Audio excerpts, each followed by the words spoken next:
The towering skyscrapers of Manhattan reflected the golden afternoon sunlight as Ethan Blackwood stepped out of his limousine onto Fifth Avenue. At 42, Ethan had built Sterling Enterprises into one of the most formidable business empires on the East Coast. His name was synonymous with ruthless efficiency, uncompromising standards, and complete emotional detachment. The Wall Street Journal had once called him the man with numbers instead of blood in his veins, a description he had framed in his office, considering it a compliment. Today, like every day, Ethan's Italian suit was immaculate, his titanium, watch precisely set, and his expression unreadable. His executive assistant, Margaret, waited anxiously in his corner office, her tablet clutched to her chest. She had worked for him for 15 years and still couldn't predict his reactions. "The board is growing increasingly concerned about succession planning, Mr. Blackwood," she said, sliding a folder across his obsidian desk. "Your father established a clear clause in the company bylaws. If you don't marry by your 43rd birthday, control will be divided among the board members." Ethan's jaw tightened almost imperceptibly. "My father's antiquated views on family values have no place in modern business." He flipped through the document nonetheless, his eyes narrowing at the highlighted clause. "How long?" 3 months, sir." Ethan turned to gaze out the floor-to-ceiling windows at the city he had conquered. Marriage had never been part of his strategic plan. Relationships were messy, unpredictable, and ultimately disappointing. His parents' disastrous union had taught him that much. His mother had abandoned them when he was 12, unable to bear his father's controlling nature and emotional coldness. The irony that he had become so much like the man he once despised wasn't lost on him. "Find me a solution, Margaret. I won't lose what I've built because of some archaic bylaw." In Boston, just a few hours away, a very different scene unfolded. In the cramped waiting room of Massachusetts General Hospital, Olivia Carter, 28, clutched her mother's frail hand as the doctor delivered the news. The experimental treatment would cost nearly $500,000, money they simply didn't have. "We'll figure something out," Olivia whispered to her mother, though she had no idea how. That evening, as she walked the 3 blocks to their modest apartment in Charleston, the weight of their financial situation crushed down on her shoulders. Her younger brother Sam, just 17, was waiting at home, his college applications spread across their tiny kitchen table. He had a real shot at MIT with his engineering talent, but even with scholarships the cost would be astronomical. Olivia's job as a research librarian at Boston University provided stability, but not the kind of money they now desperately needed. Her mother's health insurance covered the basics, but nothing experimental, and the bills kept mounting. "How's Mom?" Sam asked, pushing his glasses up his nose, his expression too serious for a teenager. "The same." Olivia wouldn't burden him with the details. "Don't worry about it, focus on your applications." She retreated to her tiny bedroom, once a walk-in closet that had been converted when they downsized after her father left. Opening her laptop, she began what had become her nightly ritual, searching for solutions. Loans had been denied. Crowdfunding had raised only a fraction of what they needed. Medical tourism was risky. She was running out of options. An email notification pinged, a response to one of her many inquiries. "Exclusive opportunity for qualified candidates," the subject line read. Normally, she would have deleted it as spam, but desperation made her click. The email described a contractual marriage arrangement with a wealthy client seeking a temporary spouse for business purposes. The terms were straightforward: 3 years of marriage, complete confidentiality, no romantic or physical expectations, and a compensation package that made Olivia's eyes widen, more than enough for her mother's treatment and Sam's education. "This has to be a scam," she muttered, but found herself responding anyway, requesting more information. 2 days later, Olivia sat in the sterile conference room of Pearson & Associates, a prestigious law firm in downtown Boston. The lawyer across from her, Ms. Pearson herself, was explaining the contract in dispassionate terms. "My client requires discretion, loyalty, and compliance with certain social obligations. In return, you will receive the financial compensation outlined on page 12, with the first payment transferred upon signing. "And who exactly is your client?" Olivia asked, her voice steadier than she felt.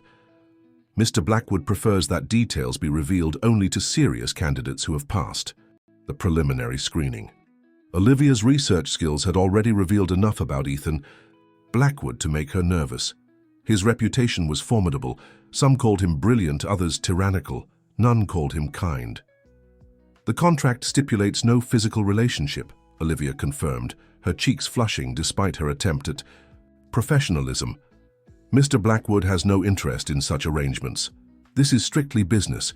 You would be expected to present as his wife at certain functions, maintain appropriate appearances, and otherwise live your life with minimal interference, though relocation to New York would be required."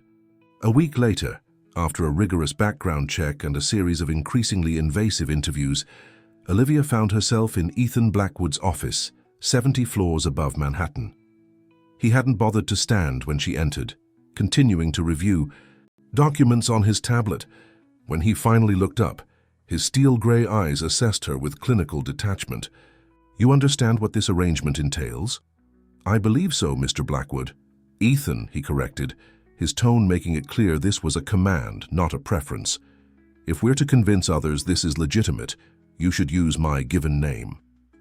"Ethan," she repeated, the name feeling foreign on her tongue. He nodded once. "Your background is suitable. No romantic entanglements, no scandalous past, educated enough to not embarrass me in social situations. Your motivation is transparent, financial, necessity, due to family medical issues." Olivia flinched at his bluntness. "Is that a problem?" "On the contrary, it means you have clear incentives to uphold your end of the bargain." He slid the contract across the desk. 3 years. After that, a clean divorce with the agreed-upon settlement. During our marriage, you will have access to a household account for appropriate expenses. Your personal compensation will be placed in a separate account. Olivia's hand trembled slightly as she reached for the pen. The amount on the contract was life-changing, enough to save her mother and secure Sam's future. 3 years was nothing compared to what her family stood to gain. "One more thing," Ethan added, his voice dropping to a lower register.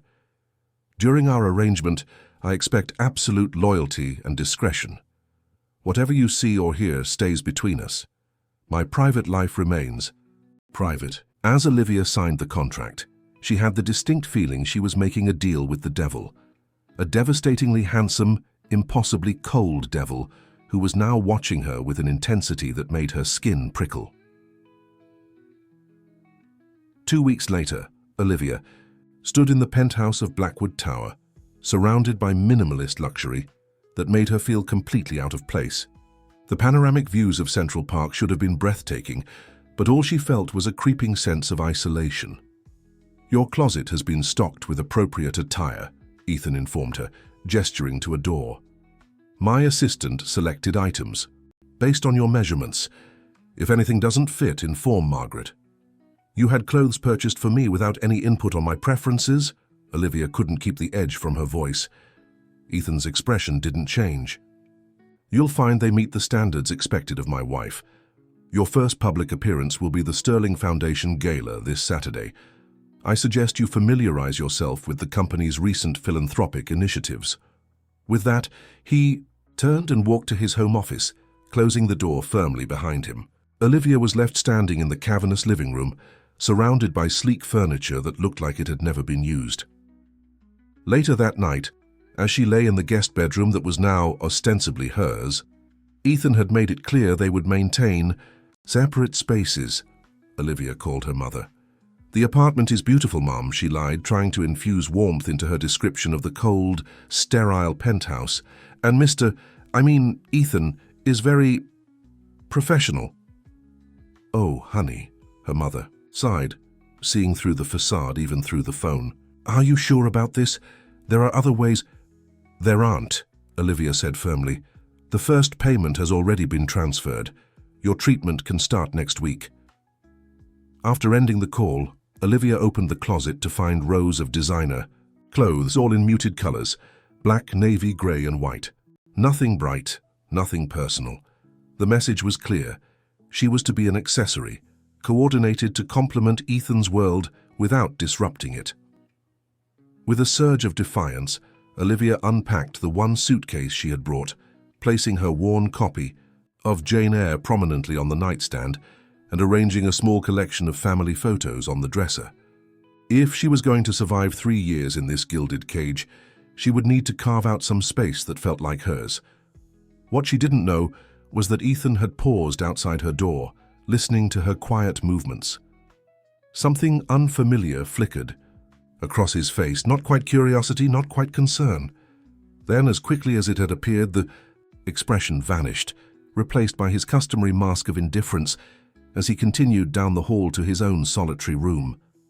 The Sterling Foundation Gala was Ethan's carefully orchestrated showcase of calculated generosity, a necessary exercise in public relations that he approached with the same strategic precision he applied to hostile takeovers. The grand ballroom of the Plaza Hotel glittered with New York's elite, all eager to be seen in proximity to power and wealth. Olivia stood before the full-length mirror in her penthouse bedroom, barely recognizing herself in the black Valentino gown that had been delivered that morning. The dress was elegant, expensive, and utterly impersonal, like everything else in this arrangement. "You're not accessorizing," came Ethan's voice from the doorway. He held out a velvet box, his expression unchanged. "These will complete the look." Inside lay a diamond necklace and matching earrings that probably cost more than her entire education. "I'm not comfortable wearing something so valuable," Olivia said quietly. "It's not about comfort, it's about presentation." Ethan's tone left no room for discussion as he moved behind her. "May I?" Before she could respond, his fingers were at her neck, fastening the clasp.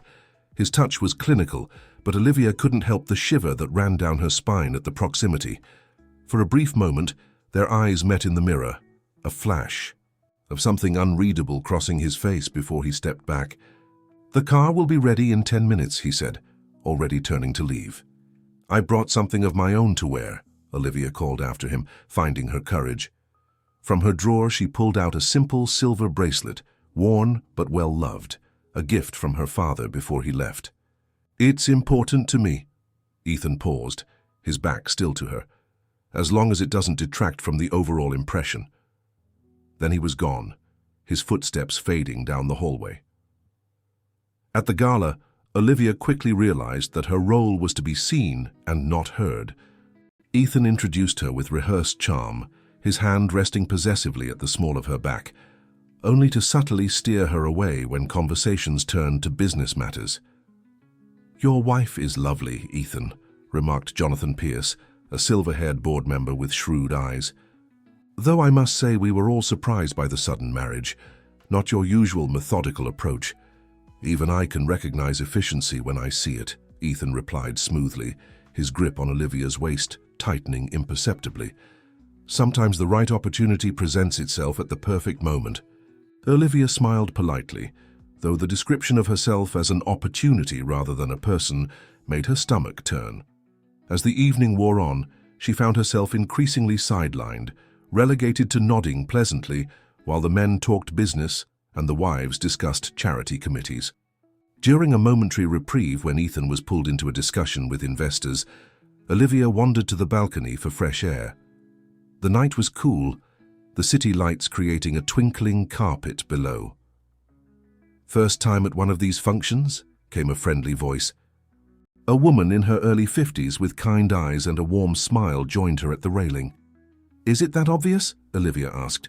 "Only to someone who's been watching the Blackwood dynamics for 20 years. The woman extended her hand. "I'm Diana Blackwood, Ethan's sister, and you must be the mysterious new wife who's got everyone buzzing." Olivia's surprise must have shown on her face, because Diana laughed, a genuine sound that seemed out of place among the affected titters inside. "My brother didn't mention me, did he? Typical Ethan. We haven't spoken in nearly a year, not since I decided to abandon the family business to start my own architectural firm. He's not very forthcoming with personal information," Olivia admitted carefully. Diana's eyes softened with something like sympathy. "No, he wouldn't be. Not since our mother left." She studied Olivia more carefully. "You're different from what I expected.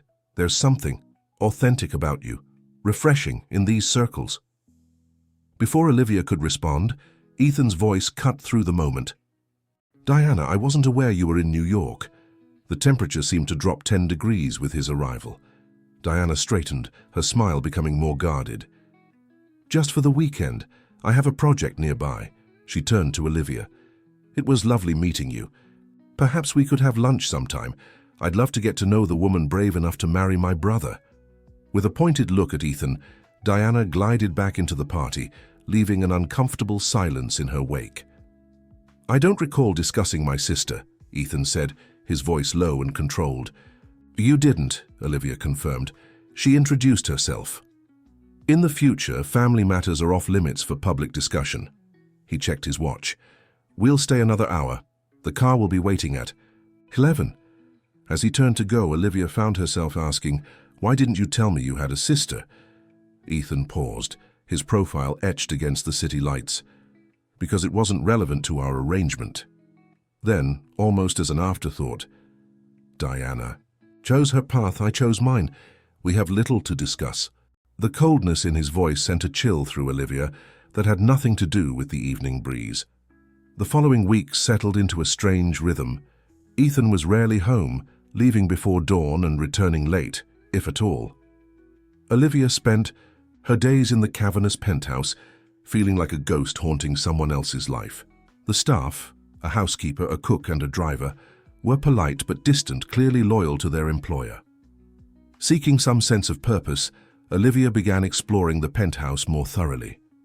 Beyond the main living areas and bedroom suites lay Ethan's private wing, his office, a gym, and a room that remained perpetually locked. The East Wing, however, contained a surprise, a library filled with books that appeared untouched, their leather spines pristine. Running her fingers along the shelves, Olivia discovered volumes on architecture, art history, classical literature, subjects she wouldn't have associated with the ruthlessly pragmatic businessman.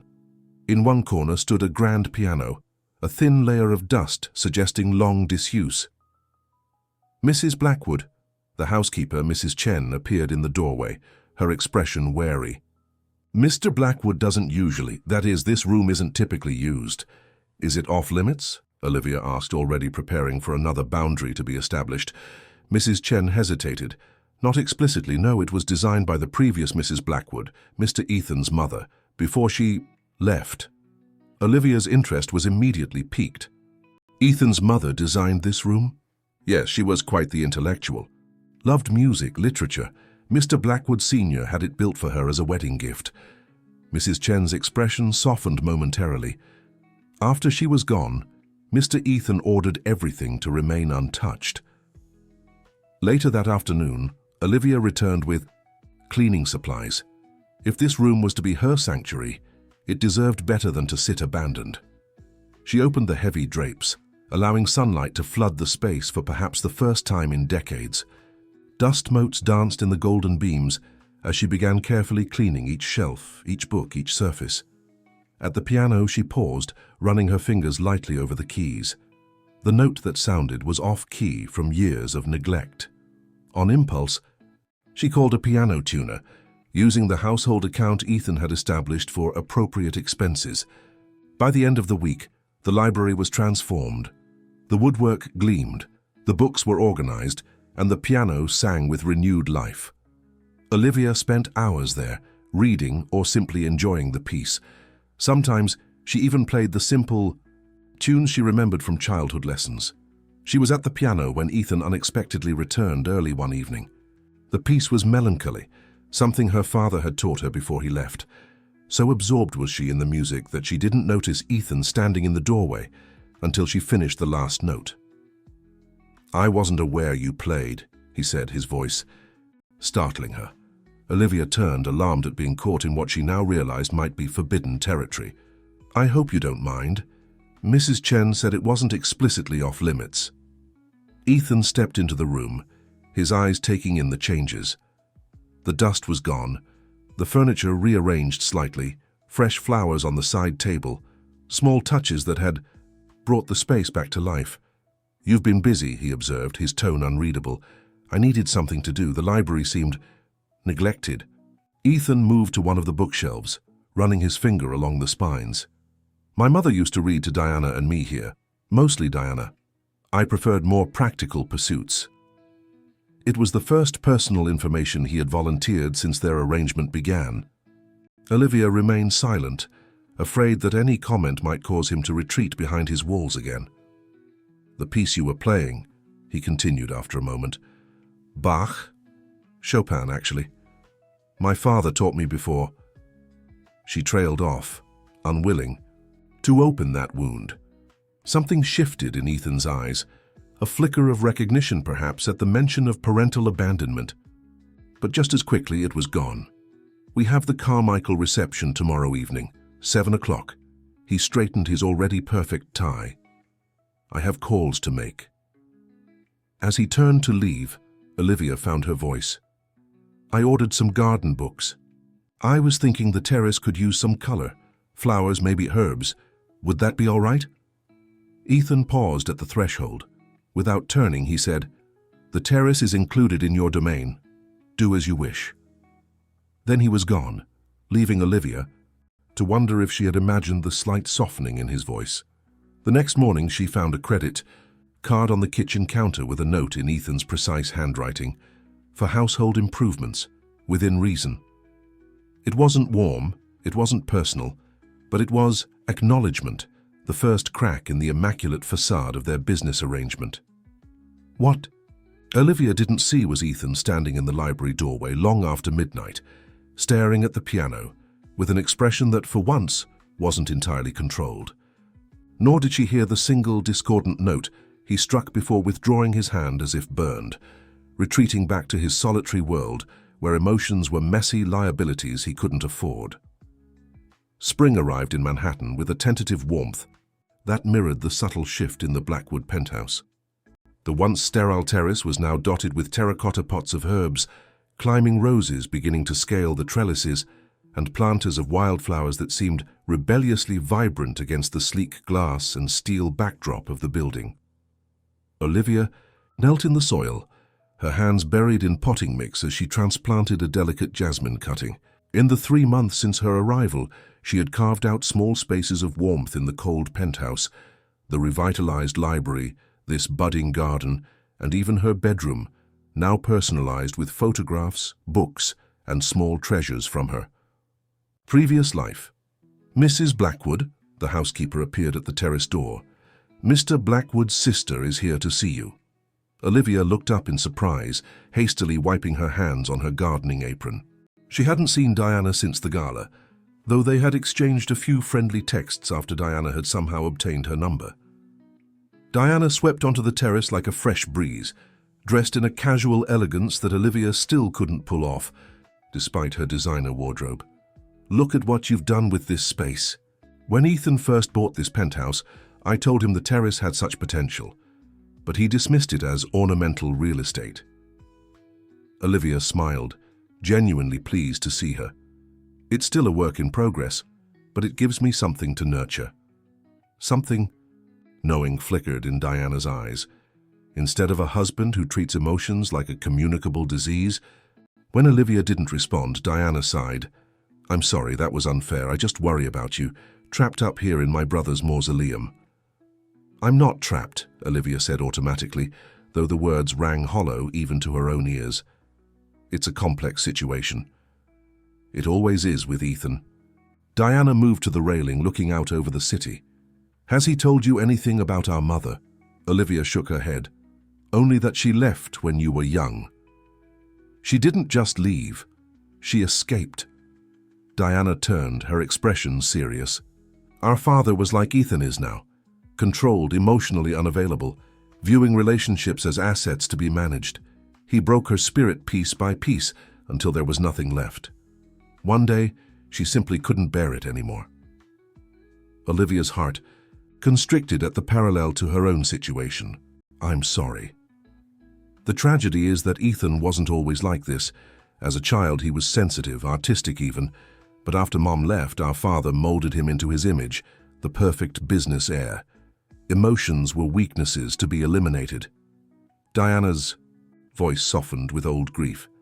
"By the time I returned from college, my brother was gone, replaced by this facsimile of our father.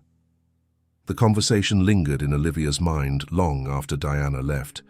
That evening, as she prepared for yet another corporate function, she found herself studying Ethan with new eyes as he worked at his laptop at the dining table. "Your sister visited today," she said, testing the waters. Ethan's fingers paused momentarily over the keyboard. "I'm aware. Security informs me of all visitors. She helped me select some plants for the terrace. It wasn't exactly what they had discussed, but Olivia wasn't ready to reveal the more personal nature of their conversation. Diana always did have a flair for the aesthetic over the practical. His tone was dismissive, but not as cold as it might have been weeks ago. "The Robertson dinner begins at 8. Wear something conservative. They're traditional Midwesterners." Olivia hesitated, then decided to push a little further. She mentioned, "Your mother was artistic." The temperature in the room seemed to drop 10 degrees. Ethan's expression closed off completely as he shut his laptop with a decisive click. "My mother abandoned her family. Her artistic nature was simply a convenient excuse for selfishness." "Is that what you truly believe, or what your father told you to believe?" The words escaped before Olivia could censor them.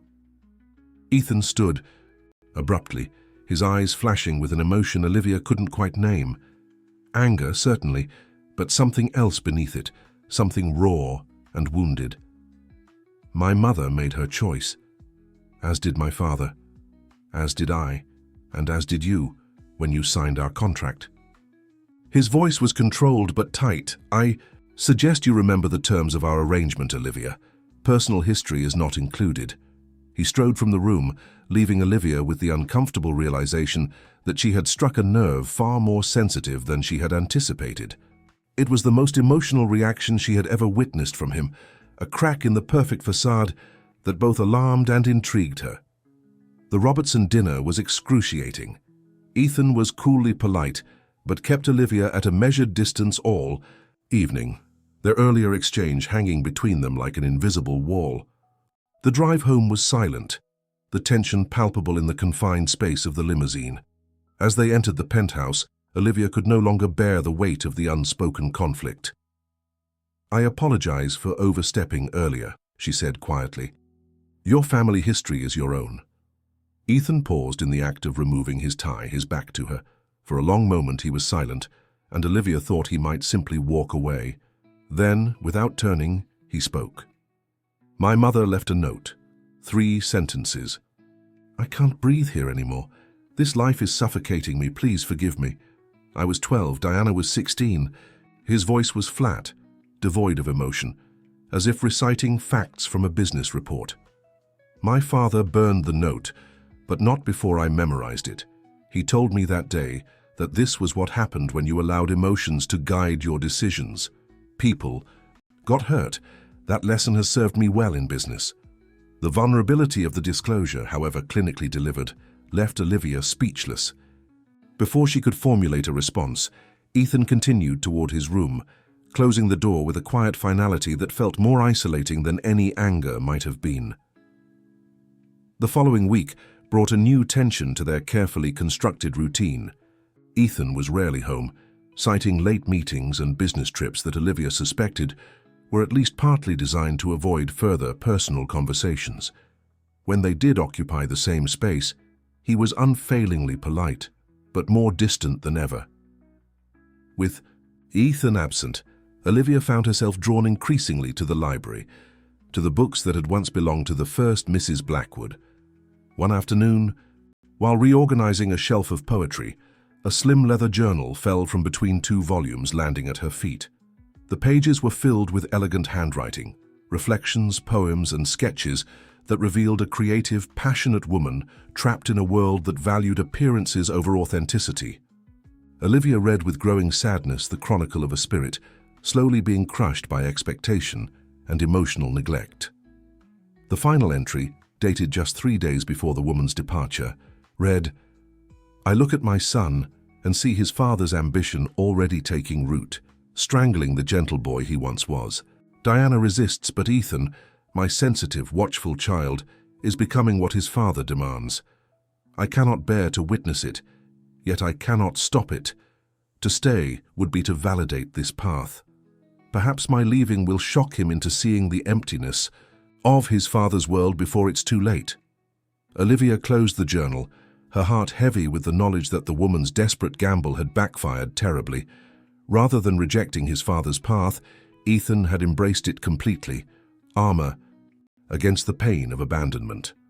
Unsure what to do with this newfound insight, Olivia returned the journal to its hiding place. That evening, inspired by the poignant writings, she began her own journal, recording her observations, frustrations, and the small, unexpected moments when Ethan's humanity showed through his carefully constructed barriers. Meanwhile, Ethan was facing his own unexpected challenges. A major acquisition that should have been straightforward had hit complications, requiring his personal attention in Chicago. The stress had awakened old patterns, working through the night, subsisting on coffee and sheer determination, shutting out everything but the problem at hand. "You need to sleep, Ethan," Margaret advised on the third consecutive night of negotiations. "You're making mistakes you wouldn't normally make." "I don't have time for weakness," he snapped, echoing his father's words from decades ago. "It's not weakness to be human," she countered, her years of service earning her the rare right to speak frankly. "Even your father took breaks." "My father is not the standard to which I aspire," Ethan replied coldly, though the words tasted false on his tongue. Wasn't that exactly what he had become, what he had chosen to become? When he finally returned to New York a week later, exhausted but victorious, the penthouse smelled different, warmer somehow, with the scent of fresh-baked bread and the jasmine Olivia had planted now blooming on the terrace. He found her in the kitchen, kneading dough with flour, dusting her cheeks, looking more at home than he had ever felt in this space. She looked up, startled by his unexpected arrival. "You're back? Early?" The negotiations concluded successfully. He set down his briefcase, suddenly unsure of the protocols in his own home. "You bake?" "My mother taught me. It's therapeutic." She gestured to the cooling rack where several loaves already sat. "The staff seems to appreciate it. Mrs. Chen said no one has used this kitchen for actual cooking in years." "It was designed for catering, not daily use," Ethan said, though even to his own ears, the words sounded hollow, an excuse for the sterility of his existence. Olivia studied him for a moment, then wordlessly tore off a piece of warm bread, offering it to him. The simple gesture, the expectation that he would accept something made by her hands, caught him off guard. After a moment's hesitation, he took it, the warmth seeping into his perpetually cold fingers. The bread was hearty, with a complexity of flavor he hadn't expected, nothing like the precisely plated cuisine served at the restaurants where he conducted business dinners. "It's good," he said, the simple compliment feeling foreign on his tongue. A smile ghosted across Olivia's lips. "High praise indeed." There was no bite to her words, just a quiet acknowledgement of their strange dynamic. Ethan found himself lingering in the kitchen, watching as she shaped another loaf with practiced movements. Something about the domesticity of the scene disturbed him in ways he couldn't articulate, or perhaps didn't want to examine too closely. "The Sterling Enterprises Gala is next Saturday," he said abruptly, retreating to safer territory. "It's our most significant social event of the year. The board, major investors, and key clients will all be present." Olivia nodded, continuing her work. "I'll review the guest list and background information. I've arranged for a stylist to bring selections tomorrow. The theme is Midnight Garden." At this, Olivia's hands stilled. "I'd prefer to select my own dress if that's all right. The stylist is among the best in the city. She understands the image we need to project." Ethan's tone was reasonable, diplomatic even, but firm. Olivia looked up, a new resolve in her expression. "I've played the perfect corporate wife for 3 months now, Ethan. I've smiled at the right people, memorized company talking points, and stood silently while men twice my age patted your back for finding such a lovely, quiet thing. Just this once, I'd like to choose how I present myself."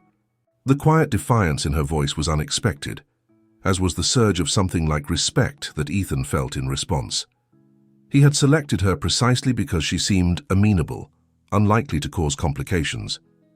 Yet here she was, asserting boundaries he hadn't anticipated. "Very well," he said finally, "but the final selection will require my approval." "Of course," she agreed, though something in her tone suggested this wasn't the complete surrender it appeared to be. As Ethan retreated to his office, he realized with uncharacteristic uncertainty that the dynamic between them was shifting in ways his contract hadn't accounted for. The ordered, controlled arrangement he had designed was developing unexpected complexities, fault lines that threatened the structural integrity of the whole arrangement. That night, as he reviewed quarterly projections, Ethan found his concentration repeatedly broken by thoughts of Olivia, her quiet defiance, the way she had transformed spaces he had deliberately left barren, the unexpected persistence with which she was carving out a place for herself in his sterile world. It was unsettling. The day of the gala arrived with unseasonable warmth, bathing the city in golden light that seemed to mock Ethan's darkening mood. A critical investor was wavering, a potential scandal brewing with a subsidiary in Texas, and the board was beginning to question the timeline of his latest strategic initiative. "The car will be ready at 7, he informed Olivia as he passed her in the hallway, his mind already racing through contingency plans for the evening. "I'll be ready," she replied, disappearing into her room.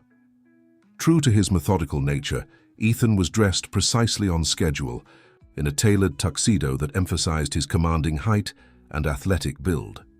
He checked his watch, an unconscious habit, and frowned slightly.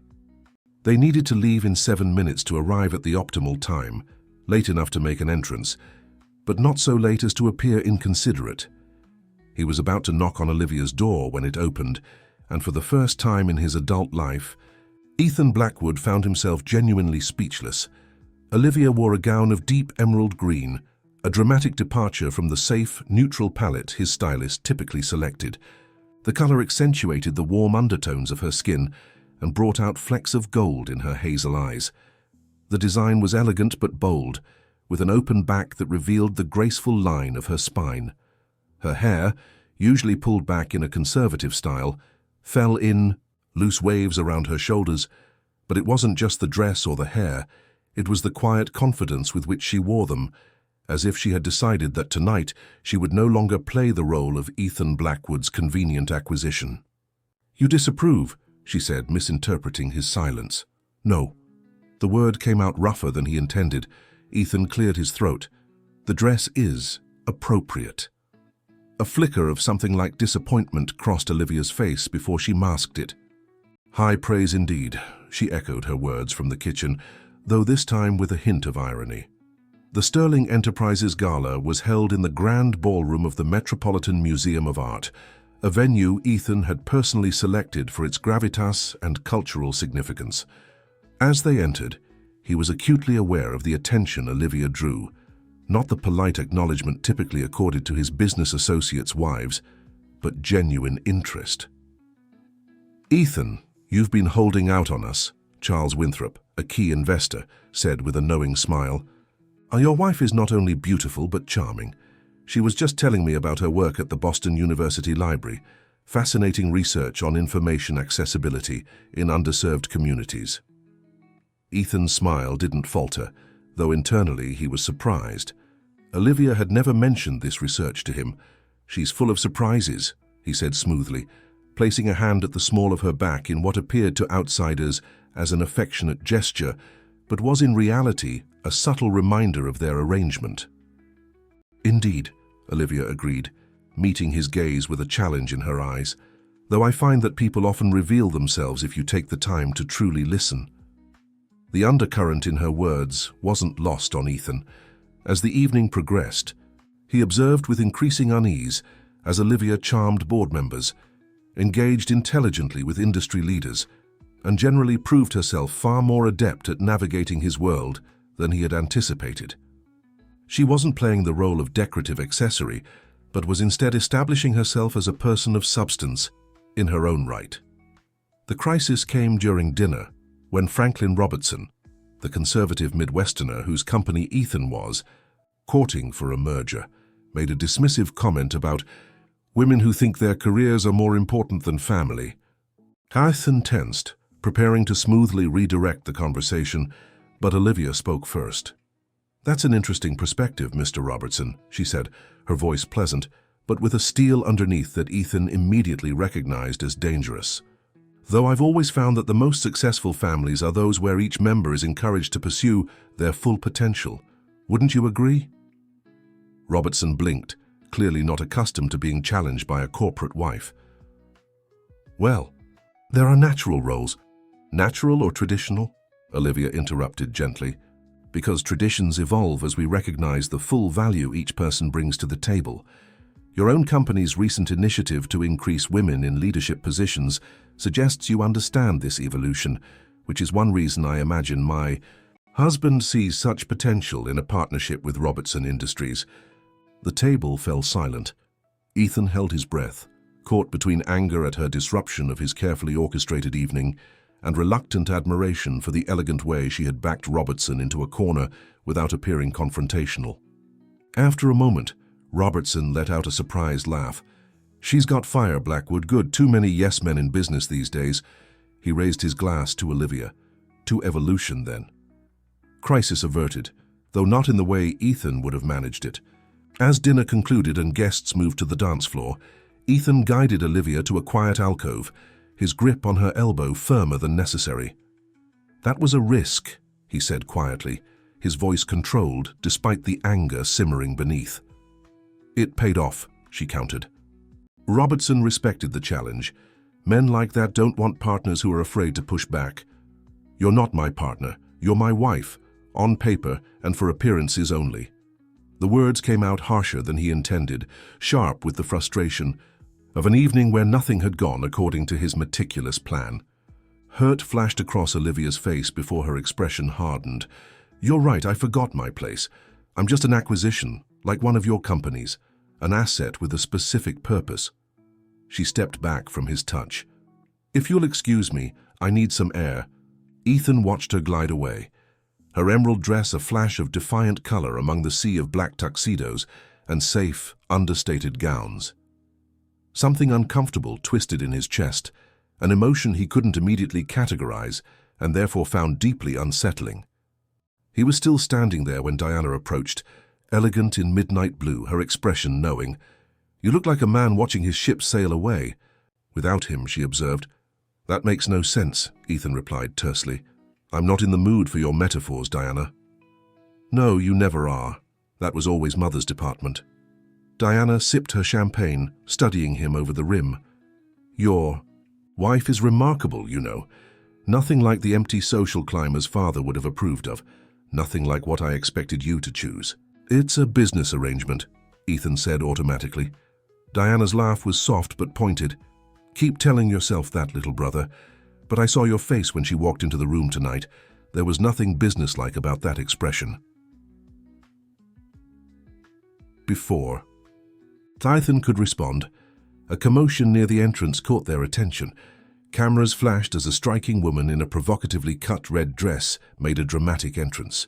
Ethan's jaw tightened as he recognized Sophia Winters, a venture capitalist whose proposed partnership he had rejected 6 months earlier, both professionally and personally. "Well, this evening just got more interesting," Diana murmured. "Does Olivia know about your history with Sophia?" "There's nothing to know," Ethan said curtly, "a brief association that ended when our business interests diverged." "Is that what we're calling it now?" Diana's eyebrow arched skeptically. "You might want to find your wife before Sophia does. That woman has been nursing a grudge since you cut ties." Ethan scanned the room, suddenly alert to the potential complications. Olivia was nowhere to be seen, but Sophia was already making her way toward him, a predatory smile on her scarlet lips. "Ethan, darling," she purred, air-kissing both cheeks with deliberate intimacy. "It's been too long, and Diana, lovely as always." "Sophia," Ethan acknowledged coolly, "I wasn't aware you were on the guest list." "Last-minute addition. Your board member Jenkins is an old friend." Her smile was all teeth. "I hear congratulations are in order. Marriage, how conventional of you. And after you told me you had no interest in such outdated institutions." Diana cleared her throat. "If you'll excuse me, I see an old colleague." She squeezed Ethan's arm in silent warning before departing, leaving him alone with the human equivalent of a carefully crafted bomb. "What do you want, Sophia?" Ethan asked bluntly. "Just catching up with an old inky friend." She stepped closer, her perfume an expensive cloud around them. "Your new wife is quite lovely, in a wholesome, unpolished way, not your usual type at all. My personal life is not open for discussion." "No, I thought everything was negotiable with you, Ethan." Sophia traced a manicured finger along his lapel. "Remember Paris? That negotiation was particularly satisfying." Ethan removed her hand firmly. "That was business, nothing more. Now, if you'll excuse me, am I interrupting?"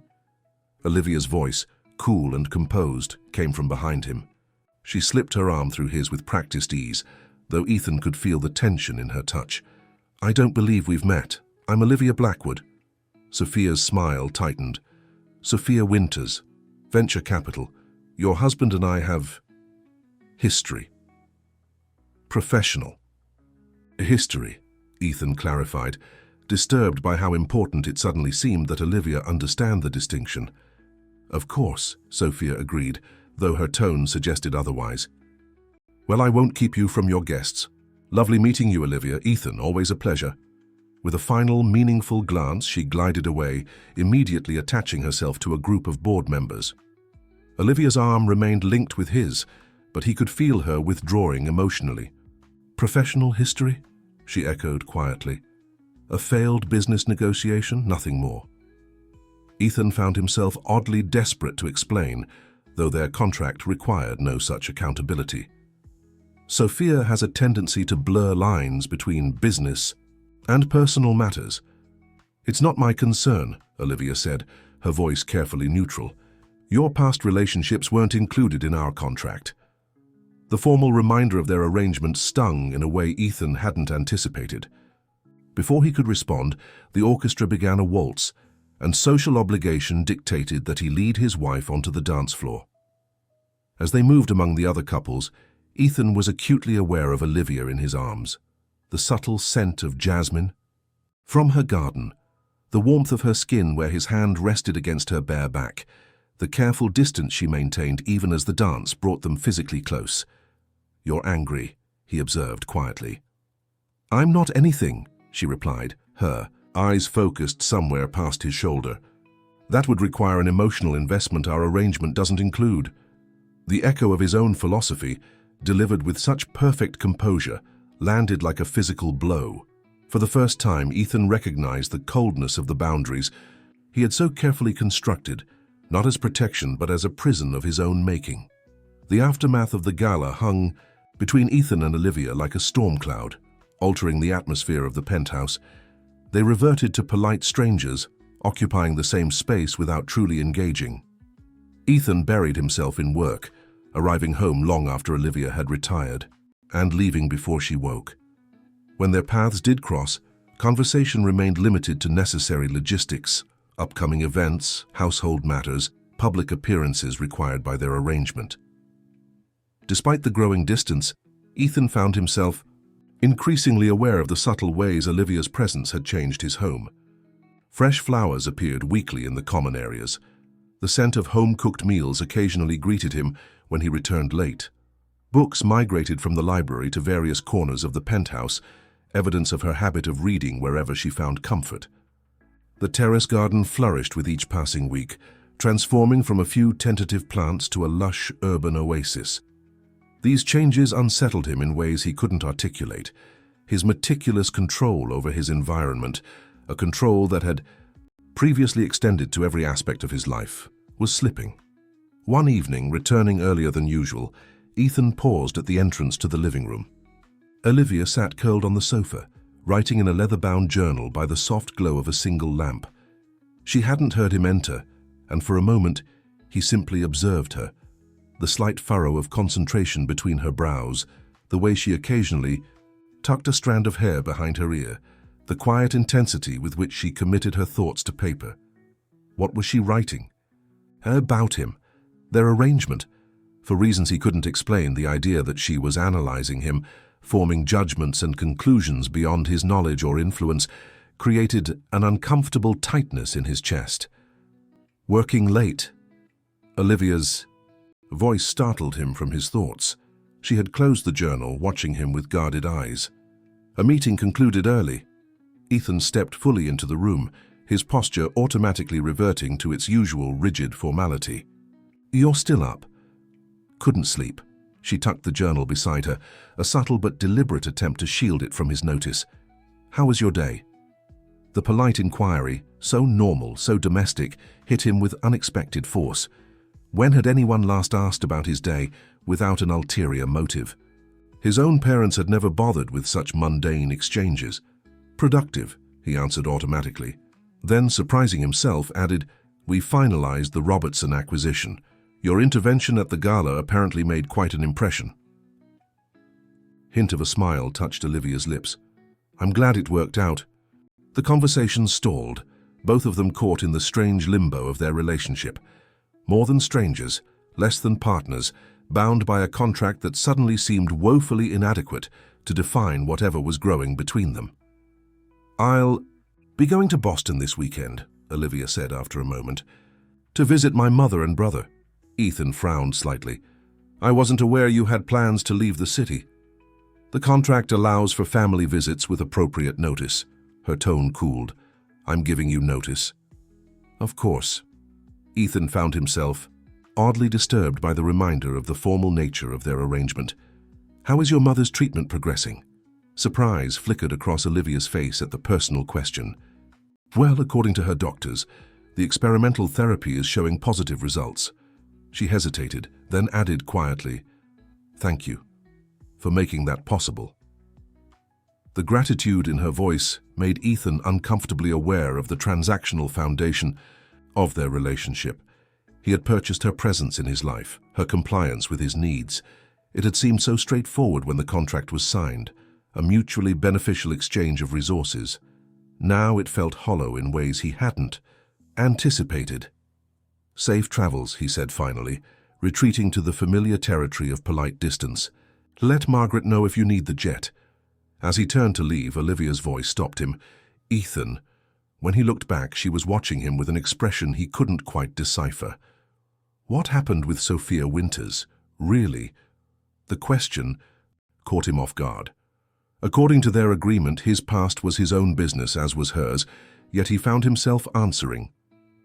She proposed a merger that would have benefited her company significantly while diluting Sterling's market position. Ethan chose his words carefully. "When I declined the business proposition, she suggested a personal arrangement might change my mind." "Ah." Olivia's face revealed nothing. "And did it?" "I don't mix business with pleasure." The response was automatic, his standard deflection. "Don't you?" Olivia's gaze was steady. "What exactly would you call our arrangement?" The question hit with unexpected precision, exposing contradictions Ethan preferred not to examine. Rather than answer, he retreated behind the mask of the controlled CEO. "It's late. We both have early commitments tomorrow." He walked away, the weight of her unanswered question following him down the hall. Boston greeted Olivia with the familiar embrace of home, the distinctive accent, the historic architecture, the sense of belonging she had never managed to find in the sleek modernity of Ethan's Manhattan penthouse. Her mother's modest apartment in Charleston felt almost decadent in its warmth and lived-in comfort after months in sterile luxury. "You look different," Sam observed, studying his sister over pizza in the small kitchen. At 17, he was all gangly limbs and sharp intelligence, halfway through his senior year and already accepted to MIT with a full scholarship, made possible by Olivia's arrangement with Ethan. "Different how?" Olivia asked, self-consciously touching her hair, which she had cut shorter just before the trip. "I don't know. More contained, like you're holding yourself differently." Sam tilted his head, analytical as always. "Are you happy, Liv? With him?" The question caught her off guard. She had been so careful in her weekly calls home to paint her marriage in the most positive light, emphasizing the benefits, Her mother's improving health, Sam's secure future, the comfortable lifestyle. She had never voiced her loneliness, her frustration with Ethan's emotional walls, or the unexpected complication of finding herself increasingly drawn to the man beneath the controlled facade. "It's complicated," she said finally. "Ethan is not an easy person to know." "But worth knowing?" her mother asked gently, joining them at the table. Though still thin from her treatments, Claire Carter looked better than she had in months, color returning to her cheeks, energy in her movements. Olivia thought of the rare moments when Ethan's guard slipped, his surprise when she stood up to Robertson, the flash of vulnerability when he spoke of his mother, the unguarded expression she sometimes caught when he thought she wasn't looking. "I think there's more to him than he allows anyone to see," she answered carefully, including himself. Later that night, while her mother and brother slept, Olivia opened her journal, continuing the chronicle she had been keeping since discovering Ethan's mother's writings. The pages contained her observations, frustrations, small victories, and increasingly her conflicted feelings about the man who was her husband, in name only. "I came to New York expecting to find a monster, a cold, calculating businessman who saw me as nothing more than a convenient solution to a problem. Instead, I found a fortress with impenetrable walls and no visible doors. But lately, I've begun to wonder if those walls aren't protecting something, but rather imprisoning it. The garden is thriving now. Yesterday, I caught him standing among the roses when he thought no one was watching. He touched a petal with such gentleness, such wonder, that for a moment he was unrecognizable. Not Ethan Blackwood, ruthless CEO, but someone entirely different, someone who might once have loved beautiful, living things before that capacity was trained out of him.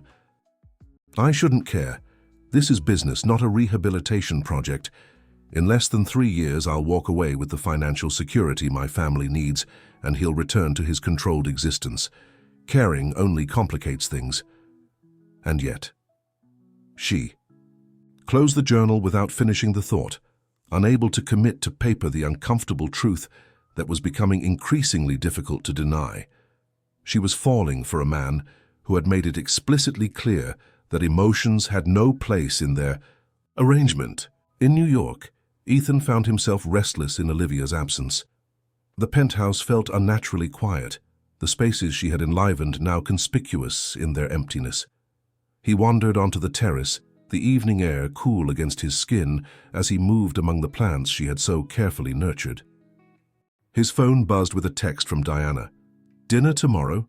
Need your architectural input on a new project." Ethan hesitated. His relationship with his sister remained strained, though Olivia's presence had somehow softened the worst of their long-standing tensions. After a moment's consideration, he replied, 7 p.m., send the address. Diana's response came immediately. "My place. I'll cook. Try not to look terrified by normal sibling interaction." The following evening found Ethan in Diana's Soho loft, an airy, artistic space that could not have been more different from his own carefully controlled environment. Photographs and mementos covered the walls, plants sprawled in every corner, and the open kitchen filled the space with the aroma of simmering herbs. "You're looking at my place like it's a foreign country," Diana observed, handing him a glass of wine as he examined a shelf of travel souvenirs. "It's very you," Ethan replied, unsure if he meant it as a compliment, meaning chaotic. "But alive." Diana smiled. "Yes, I know it offends your sensibilities. Sit down and tell me how my sister-in-law is doing. I haven't seen Olivia since the gala." "She's in Boston, visiting family." Ethan sat at the counter, watching as Diana stirred, something on the stove, "and I'm sure she'd reach out to you directly if she wanted to connect." Diana shot him a knowing look. "Threatened by our friendship, little brother?" "Don't be absurd," Ethan scoffed, though the accusation struck uncomfortably. Close to the truth. The growing camaraderie between Olivia and Diana had indeed unsettled him, not because he objected to the friendship itself, but because he couldn't control what Diana might reveal about their family's past or his own history. "I like her," Diana continued, undeterred. "She reminds me of Mom, Not physically, but that same quiet strength, that refusal to be diminished by the Blackwood men and their emotional constipation. Ethan tensed at the comparison. Olivia is nothing like our mother. No, both intelligent women who value more than money and power. Both trapped in marriages to men who can't or won't see past their own ambition. Diana's voice softened. The difference is that you're not father, Ethan. Not yet. There's still time. Time for what exactly? Ethan's tone was clipped. To stop hiding behind that wall you've built. To recognize that Olivia isn't just another asset in your portfolio. Diana faced him fully now, her expression serious. I've seen how you look at her when you think no one's watching. That's not business, brother. That's something far more dangerous. You're projecting romantic fantasies onto a straightforward arrangement, Ethan dismissed, though the words felt hollow, even to his own ears. Am I? Then why are you checking your phone every 5 minutes to see if she's texted? Why does your office now have fresh flowers every week, the same kind she plants on your terrace? Why did Margaret tell me you've started coming home earlier, on days when Olivia mentioned having dinner prepared? The accuracy of Diana's observations was disconcerting. Had he really been so transparent, so predictable in his subtle shifts toward Olivia? The idea that he was losing control of not only his environment, but his carefully guarded emotions, sent a ripple of alarm through him. Our arrangement is mutually beneficial, he said stiffly. Nothing more. Diana's laugh held more sadness than humor. You sound exactly like father after Mom left. He convinced himself their marriage had been nothing but a convenient business alliance. But I remember how he used to look at her, the same way you look at Olivia when you forget to maintain that Ice King facade. Before Ethan could respond, Diana disappeared into her home office, returning with a worn leather box. I found this while clearing out the storage unit last month. I think you should have it. Inside was a collection of old photographs, letters, and small mementos, fragments of a family life Ethan had almost forgotten existed. On top lay a sealed envelope addressed simply, "For my son." It's from Mom, Diana said quietly, written before she left. Father intercepted it, never gave it to you. I found it among his things after he was gone. Ethan stared at the envelope. His mother's elegant handwriting, instantly recognizable even after 3 decades. The sight of it unlocked a wave of memories he had long suppressed. His mother's laugh, the scent of her perfume, the way she used to read to him in the library on rainy afternoons. I don't want this, he said roughly, closing the box. Of course you don't. It's easier to keep believing she was selfish, that she abandoned you without a backward glance. Diana pushed the box toward him. But what if that story, the one father drilled into you, isn't the whole truth? What if there's something in that letter that changes everything you think you know about our family? Ethan stood abruptly. I appreciate dinner, Diana, but I have an early meeting. Running away won't make it disappear, Ethan. Diana's voice followed him to the door. Neither will burying yourself in work or hiding behind contracts and conditions.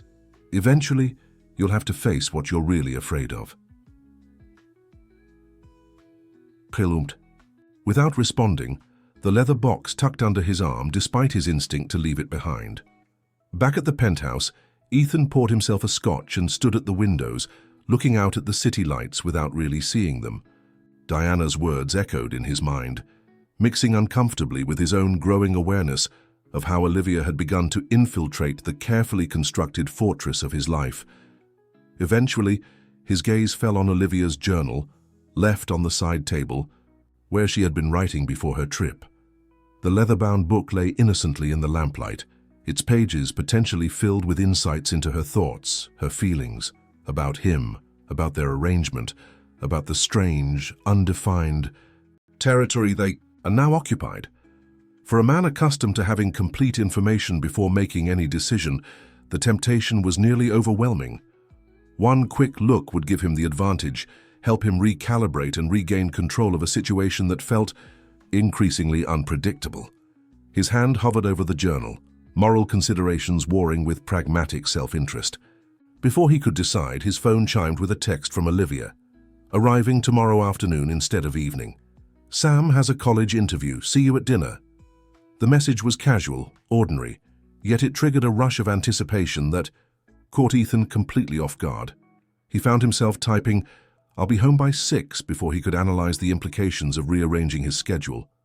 Withdrawing his hand from the journal, Ethan instead picked up the box Diana had given him, turning his mother's letter over in his hands. Whatever secrets it contained had remained sealed for 30 years. They could wait one more night. The next evening, Ethan arrived home precisely at 6, an unusual departure from his typical schedule. The penthouse smelled of garlic and herbs, and soft music played from the kitchen speakers.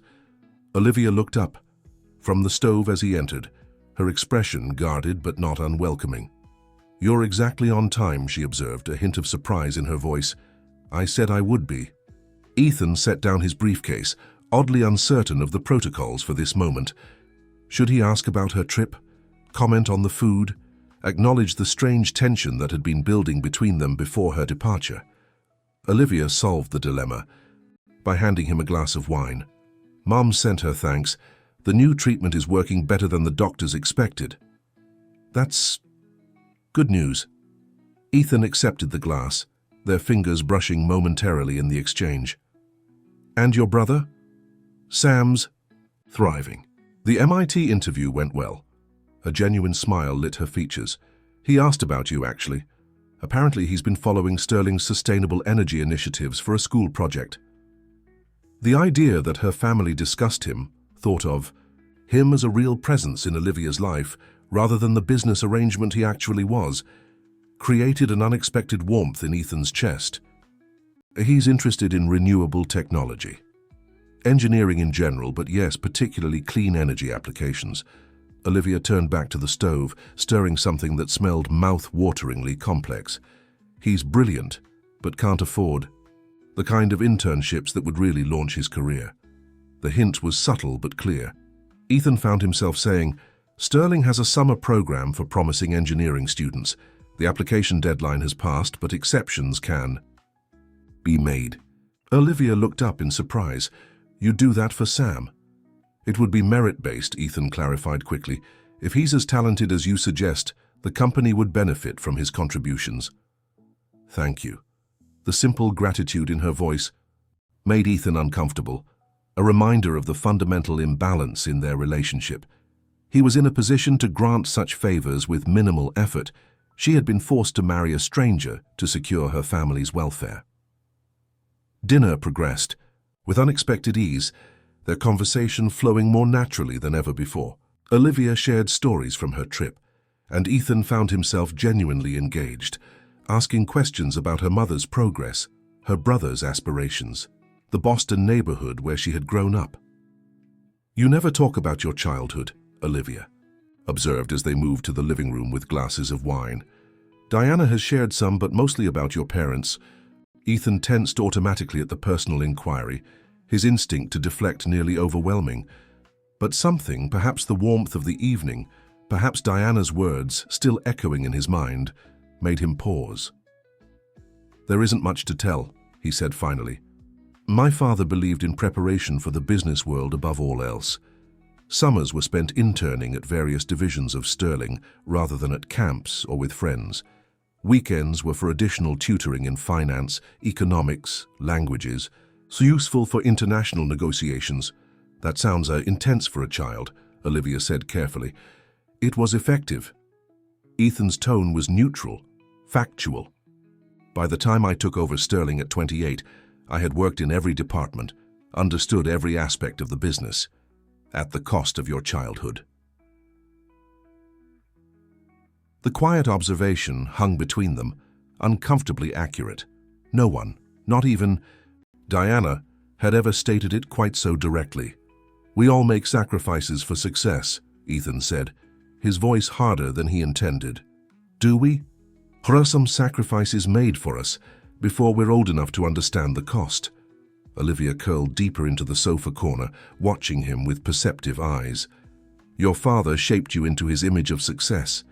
Did you ever wonder what you might have become if allowed to choose your own path?" The question struck dangerously close to thoughts Ethan had buried decades ago, dreams and inclinations systematically excised as impractical or distractions from the primary objective. The memory of his mother's letter, still unopened in his office drawer, pressed against his consciousness. "This philosophical debate is fascinating," he said with deliberate lightness, retreating to safer ground. "But I have an early conference call with Tokyo tomorrow." Disappointment flickered across Olivia's face, quickly masked. "Of course, thank you for making time for dinner." As she rose to clear their glasses, Ethan was struck by a sudden, uncomfortable realization. He was behaving exactly as his father had, shutting down any conversation that threatened to breach the emotional walls he had so carefully constructed. Olivia. Her name escaped before he had fully formulated what he wanted to say. When she turned, an expectant question in her eyes, Ethan found himself uncharacteristically at a loss for words. After a moment's hesitation, he said simply, "The dinner was excellent, thank you." It wasn't what he had intended, wasn't nearly enough to bridge the growing chasm between what their arrangement dictated and what he was beginning to want. But it was a small crack in the fortress, a tentative step towards something neither of them had anticipated when they signed their contract. That night, as Ethan lay awake staring at the ceiling, the penthouse felt different. Not because of any physical change, but because his perception had shifted.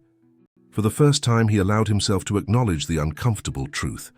Olivia had become more than a convenient solution to his succession problem, much more.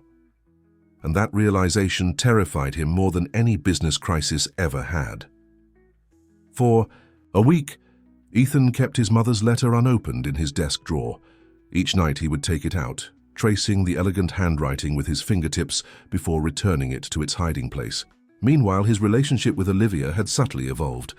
Dinners together had become a regular occurrence, conversations extending beyond practical matters to personal interests and observations. One evening on the terrace, as the city lights emerged at dusk, Olivia mentioned a prestigious fellowship opportunity at Columbia University's library science program. "It's quite competitive," she explained, her fingers absently touching a jasmine blossom. "But the director reached out personally after hearing about my research. It would be a 1-year commitment." "You're considering accepting?" Ethan asked, watching her animated expression. She hesitated. "Our arrangement has another 2 years, and the fellowship would require significant time." "You should accept," Ethan replied immediately, surprising himself, "if it's what you want." Relief washed across her face. "Really? You wouldn't mind?" "Why would I?" he said, though the words felt hollow. The truth was more complex. He did mind, not because he objected to her career, but because he valued her presence more than he was ready to admit. That night, after Olivia had gone to bed, Ethan finally opened the letter. The paper was delicate, with age, but his mother's words were clear. "My dearest Ethan, if you're reading this, I have done the unforgivable. I have left. Not because I don't love you, but because I fear what staying would do to you and Diana. Your father is molding you in his image, teaching you that emotions are weaknesses, that connections are liabilities, that only power and control have value. I have fought this battle for years, trying to preserve the sensitive, thoughtful boy you truly are. But I am losing. I wanted to take you with me. I begged your father, but he made it clear I would never win that battle. His influence, his money, his connections would ensure you remained with him. My greatest shame is that I lacked the courage to fight anyway. I tell myself that when you're older, you'll find your way back to your true self. But I fear what these years with him will do to your heart. Remember, my darling, success without connection is merely achievement, not happiness.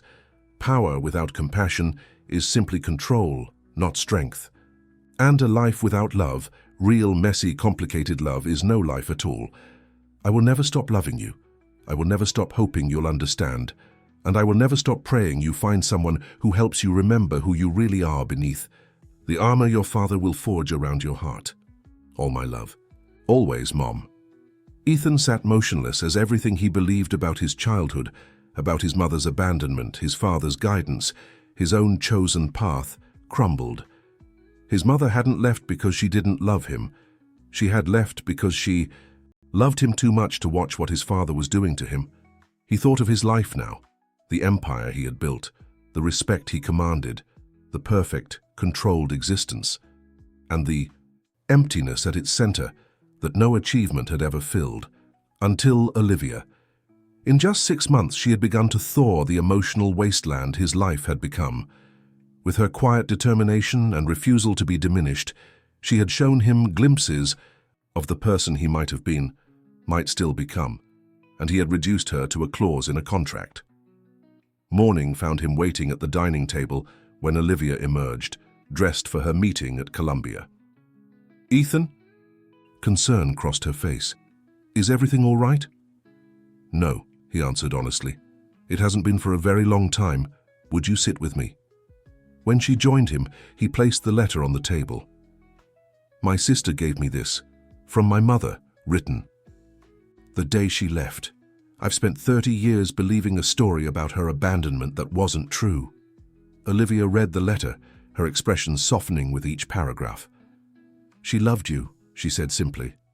"She was trying to protect you, the only way she could, and she failed," Ethan replied, his voice rough with emotion. "Everything she feared would happen did happen. I became exactly what my father wanted." "No," Olivia countered immediately. "If that were true, we wouldn't be having this conversation.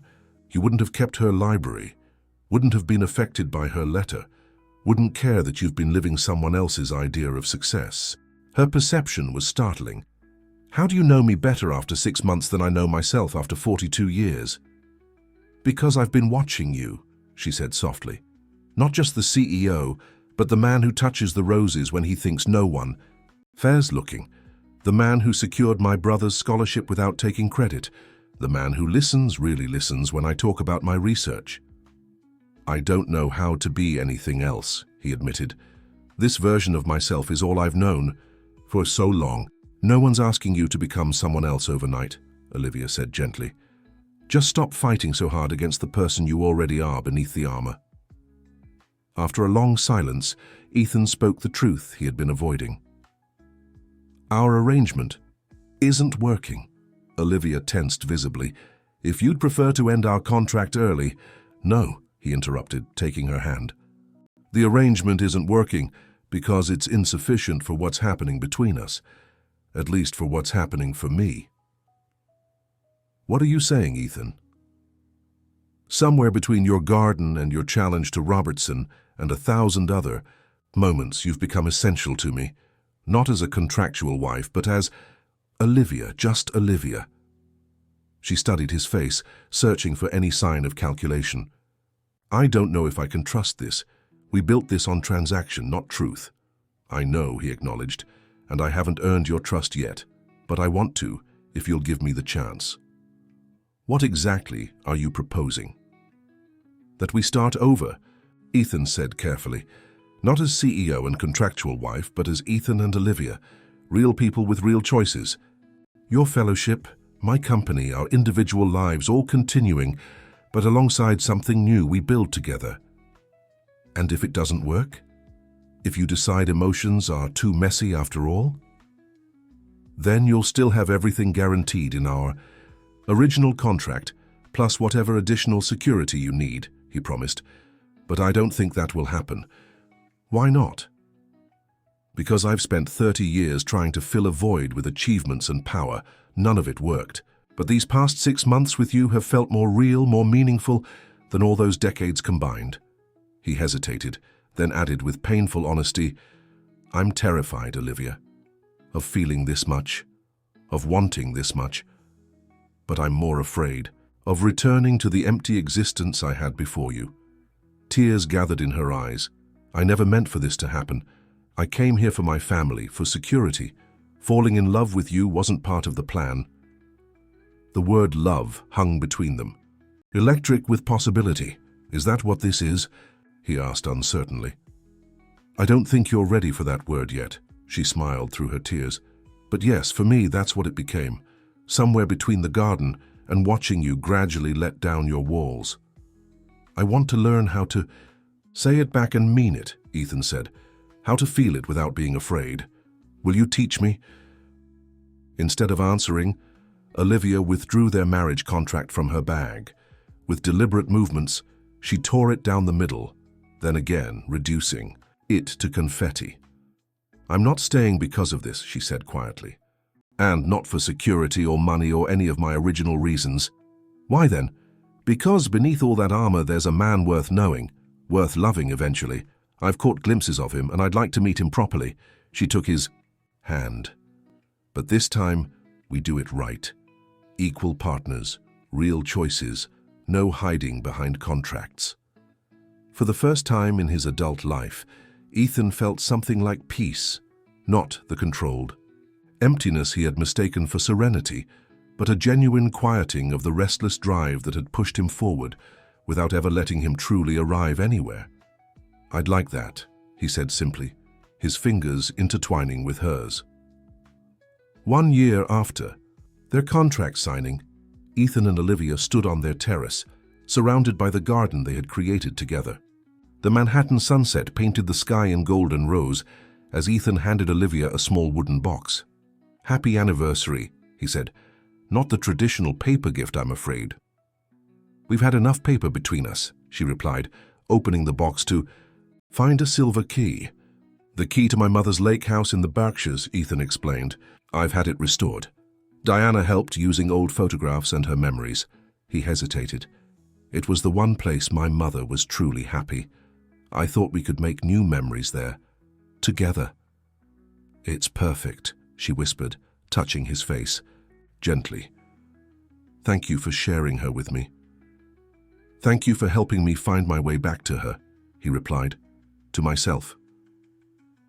As darkness fell, they stood amid their flourishing garden, not as CEO and contractual wife, but as partners who had found in each other not what they had sought, but what they had needed all along. In that moment, Ethan finally understood what his mother had tried to tell him, that true wealth wasn't measured in assets or achievements, but in the courage to be vulnerable, to connect, to love and be loved in return.